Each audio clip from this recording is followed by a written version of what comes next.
Do you want to make your own venison muscle jerky at home that's better and cheaper than Jack Link's? Then stay tuned.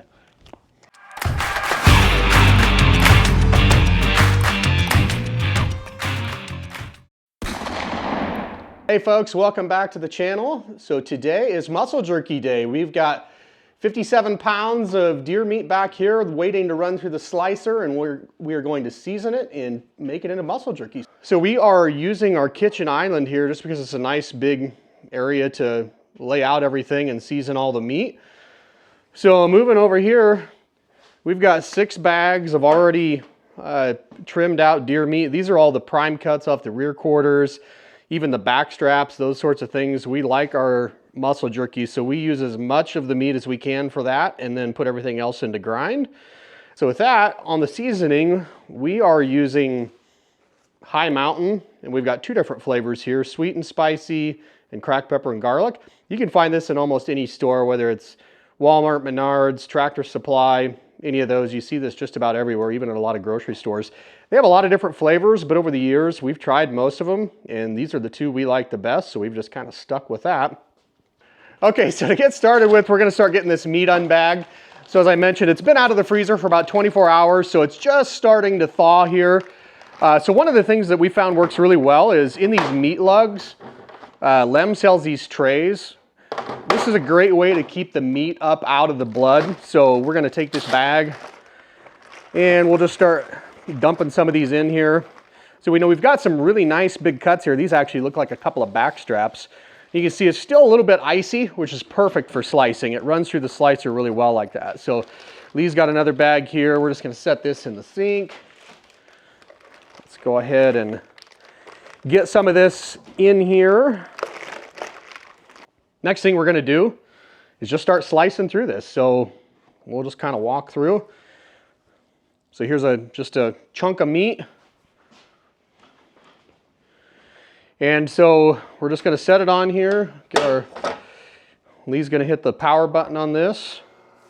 So we just have a cookie sheet back here behind the slicer. That way as meat starts coming through, we can start pulling it off right onto the cookie sheet.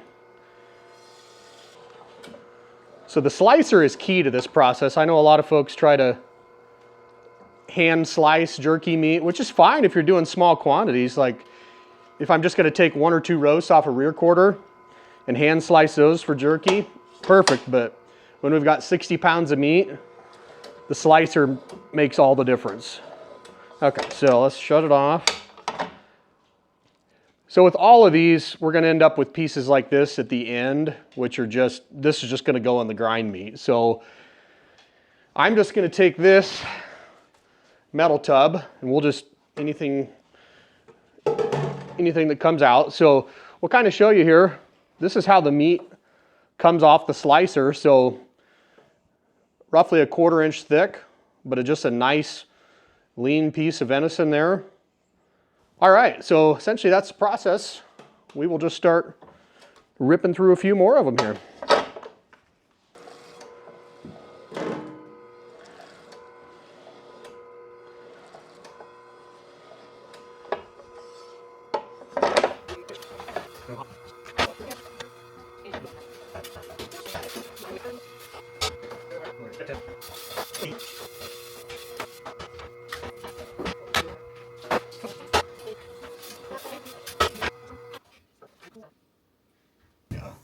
Okay, so for the next step, what we're gonna do is out of the sliced jerky meat, we're gonna weigh 15 pounds into this, and then we're gonna transfer that 15 pounds over to the island to kind of dry it out and do the seasoning. We're just gonna start adding meat till we get to 15 pounds. 5, I feel like I'm counting gold on Gold Rush. 9.85, 15.3. We'll call that good at 15.3. So now we're gonna take this meat, we're gonna come over here to the island. So we want to try to get it as dry as we can before we put our seasoning on there.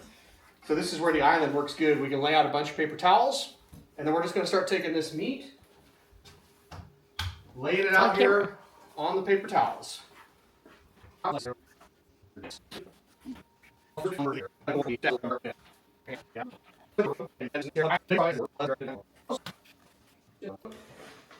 So then we're going to take our paper towels,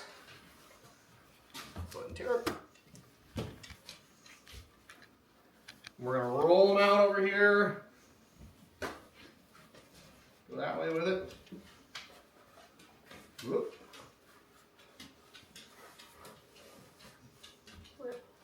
There we go.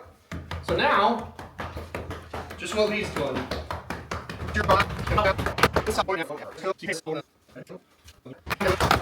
Okay, and at that point, now we'll just kind of remove the paper towels.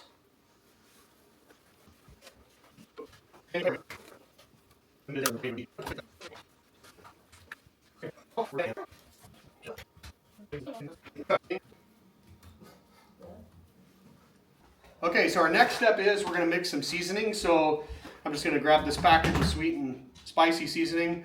So we got our 15 pounds of meat laid out, drying out. I'm going to get this guy opened up. And these come with a small shaker seasoning bottle. But we found some of these old, larger ones work a little better, gives you room to shake it up. So these kits come with basically two parts. There is the cure part and the actual seasoning part. In goes the cure and the seasoning. And I'm just going to shake this up. We got everything on the island. We're just going to basically go around and kind of like Salt Bay, right?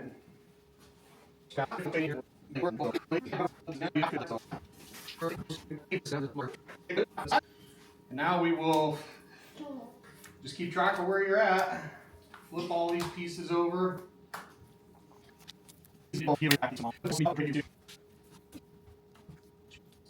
Okay, round two.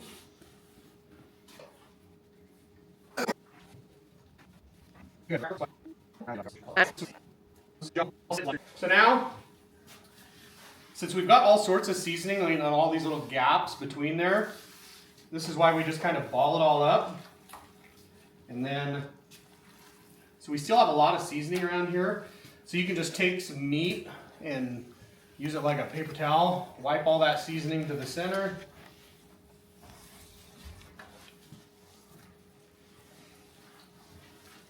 Use your hands, get it all in here.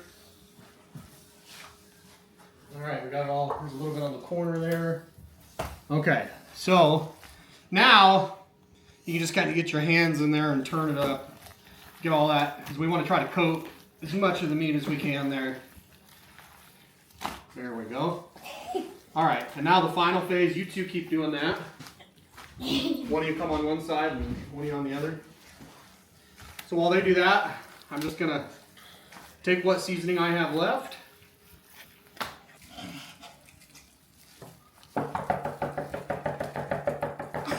We're going to put this in a Ziploc bag, and we're just going to slowly get it in here.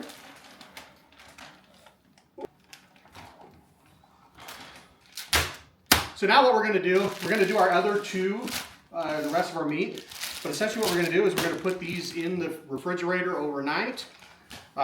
Anytime we think of it a few times tonight, a few times in the morning, we will get them out of the refrigerator, kind of roll them around, get them out tomorrow to put on the smoker and dehydrator. So let's set this one aside. All right, we are back and we've got the first bag of jerky out of the refrigerator. Mom and Lee are getting it put on the smoker grate here. We're going to take this first tray out to the smoker, which is warming up right now, and get it put on there. So you want to grab that one, Lee? I'll get the door for you. This was the last tray. We're going to grab it. Go put it on the smoker.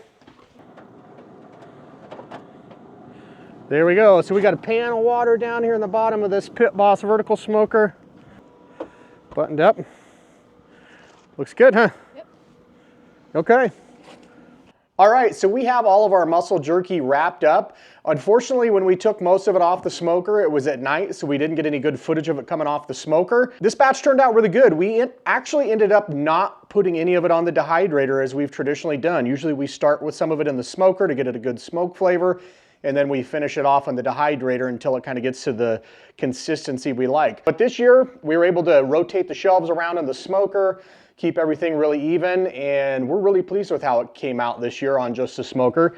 We actually already have it all bagged up and vacuum sealed here. We'll have another video coming later when we do the rest of our deer sausage and summer sausage and things on how we do our packaging process. But I do have a package of it already opened up here, of the sweet and spicy, to kind of give you a look of how it came out.